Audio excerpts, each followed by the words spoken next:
Hello everyone, I'm Miles Tails Prower. And I'm Knuckles the Echidna. And here we are with part 3. Now we're going all the way to 9. So, let's not waste any time and get going. Yep, here we go, 21. Sundog. Cool. Sundogs are an atmospheric optical phenomenon that creates bright spots of light in the sky, often on an luminous ring or halo on either side of the sun, primarily associated with the reflection or refraction of sunlight by small ice crystals making up cirrus or cirrostratus clouds. As the sun rises higher, the rays passing through the crystals are increasingly skewed from the horizontal plane. Their angle of deviation increases and the sundogs move further from the sun. However, they always stay at the same elevation as the sun. Sundogs are the second most frequent halo phenomena behind the sun halo. The difference between a sundog and a sun halo is the orientation of the ice crystals through which sunlight passes before reaching our eyes. Alright. There are also moondogs that appear alongside the moon, and they're formed by lunar light passing through the ice crystals. Man, it's gonna take a real while before we get to 9. Yeah, we're at 20, then we got 19, and so on. Let's hope we last. Anti-crepuscular rays. Crepuscular? You might describe these sun rays as God rays in a particular formation. They are formed at either sunrise or sunset, when the sun casts rays out from the horizon through some well-placed clouds. They are similar to crepuscular rays, being caused by clouds in front of the sun. But the essential difference is, crepuscular rays seem to converge on the sun, while anti-crepuscular rays converge in the opposite direction, and you must be facing away from the sun to see them. Anti-crepuscular rays appear to be converging on a point known as the anti-solar point. Okay. But in fact, this is an illusion. What? They are parallel rays of light, and what you are looking at is akin to a very long straight road with a vanishing point in the very far distance. Yeah. Will you sing along with that ending beat? Yeah, it was good. No joke. 19. Yeah, no joke about it. Lenticular clouds. Oh, UFOs! These clouds aren't always shaped like alien spaceships from the 50s sci-fi movies. But Sometimes. sometimes rather like a stack of lens shapes, or even just a particularly long cloud. Yeah. These rare formations, known as lenticular clouds, have been mistaken for UFOs thanks to their smooth, flying saucer-like shape and orange glow. Where's the orange at? Lenticular clouds are formed through air moisture that condenses from an updraft that has been interrupted by a mountain or other large formation and has come back down. Oh, yeah. Now, after all this air moisture condenses and forms a cloud, it evaporates again, leaving behind this lens-shaped cloud formation that you see.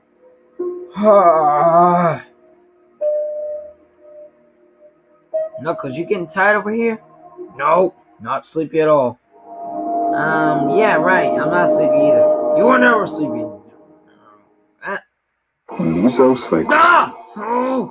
Mesocyclones are cyclonic turning patterns in thunderstorms that often lead to tornadoes. That scares us. And sometimes spawn dozens of tornadoes in a short amount of time. They are called cyclones because of the rotating storm system. A mesocyclone will typically develop at the mid-levels of a dramatic storm and build down to lower levels as the storm matures. A storm scale region of rotation, around 3 to 10 kilometers in diameter, is often found in the left rear flank of a supercell. Alright. The circulation of a mesocyclone covers an area much larger than the tornado that may develop within it. What do you mean? They are caused by large, long-lasting, rotating updrafts that form in strong thunderstorms. Though they are not as large as supercells. Let's just hope our video wasn't like Silver's part 3. Yeah, his part 3 had an advertisement in it. And Silver still apologizes for that. But wait, if 18 was on mesocyclone, then supercell thunderstorm. No!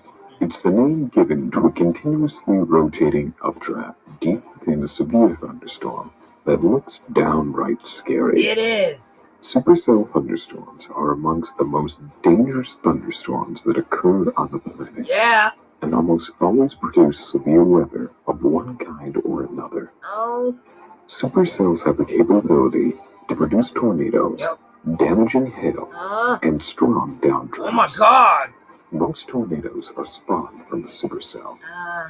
There are also a variety of supercell types, including classic, normal, high precipitation, stronger, low precipitation, weak, and even miniature. Weaker.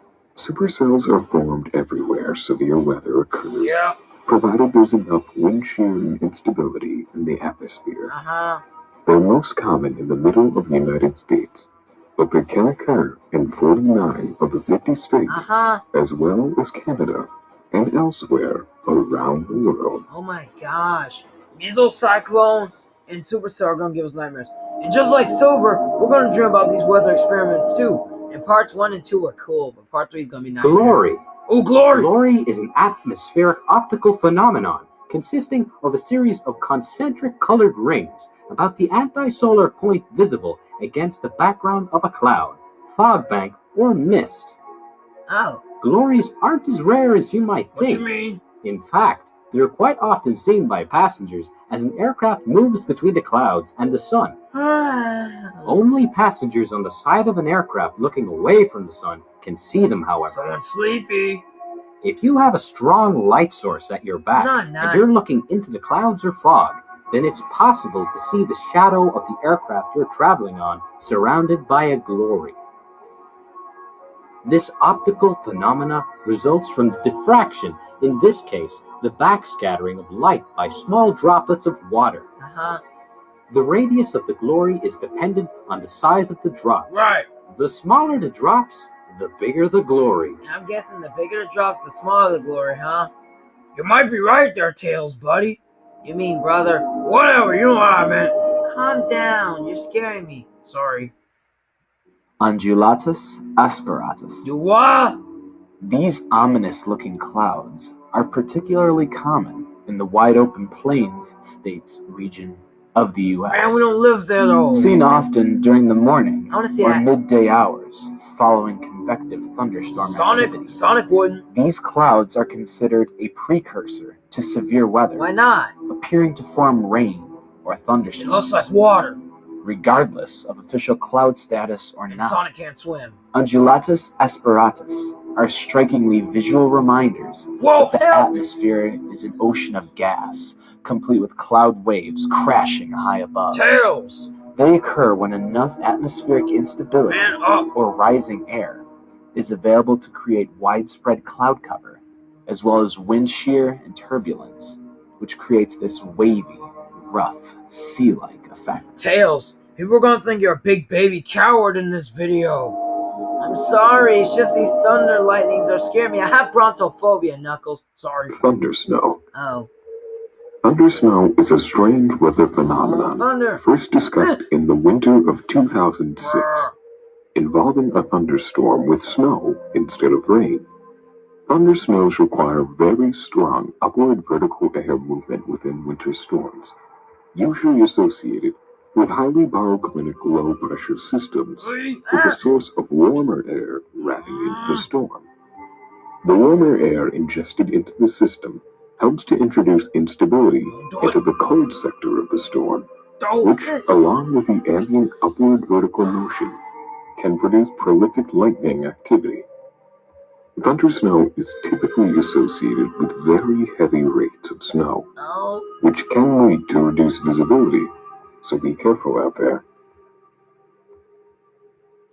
Tails, I understand you get scared in the Lost Episode image and gaming creepypastas, but right here, man, about some thunderstorm, chill. St. Elmo's fire. This weather phenomenon is not actually fire at all.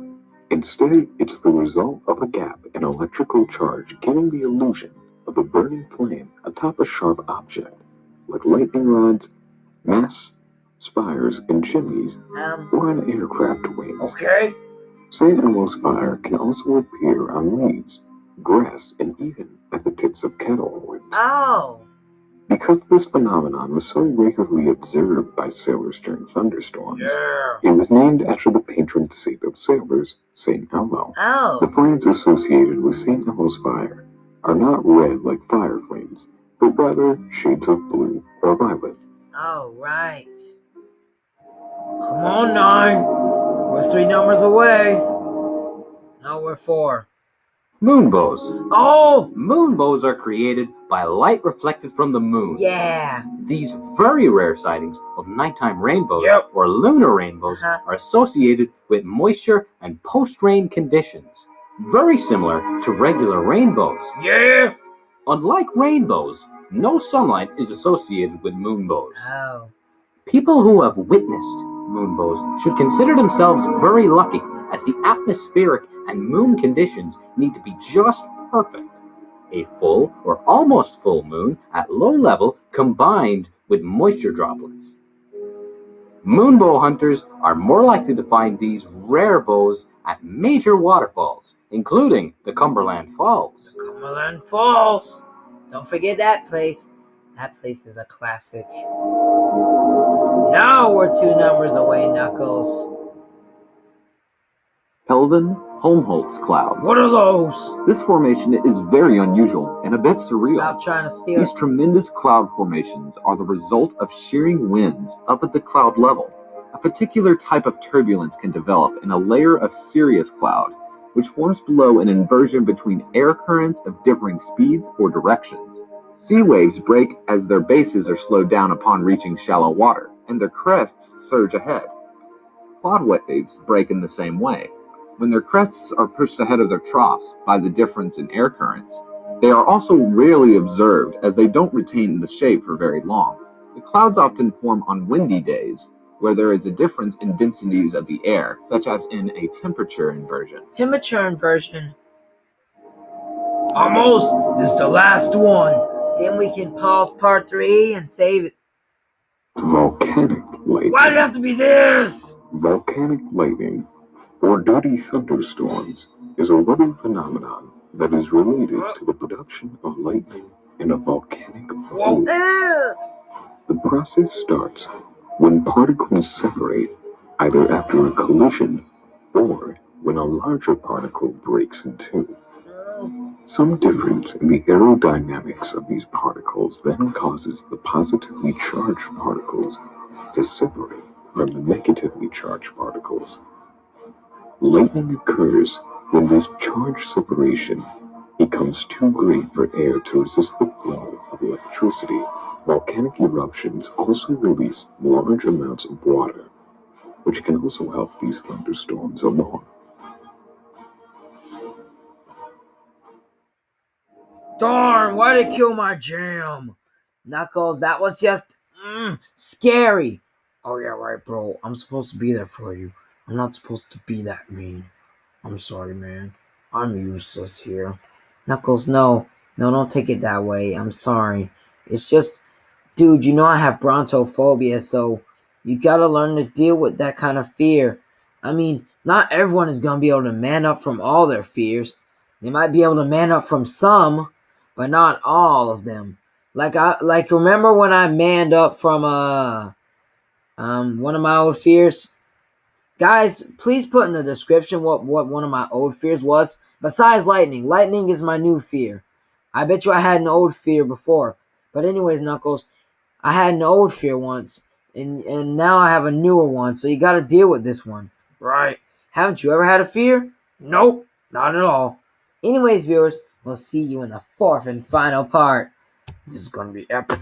Now, yeah. The natural phenomenon is coming up next. There's gonna be 5 parts though, so we're gonna try our best to do what? Try to do 1 or 2 parts of the natural? Yeah, 1 or 2. Then we'll do we'll do 3 tonight. Then we'll do the other 2 tomorrow.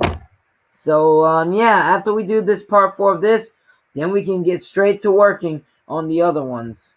In other words, we can do the natural ones, part 1, 2, and 3.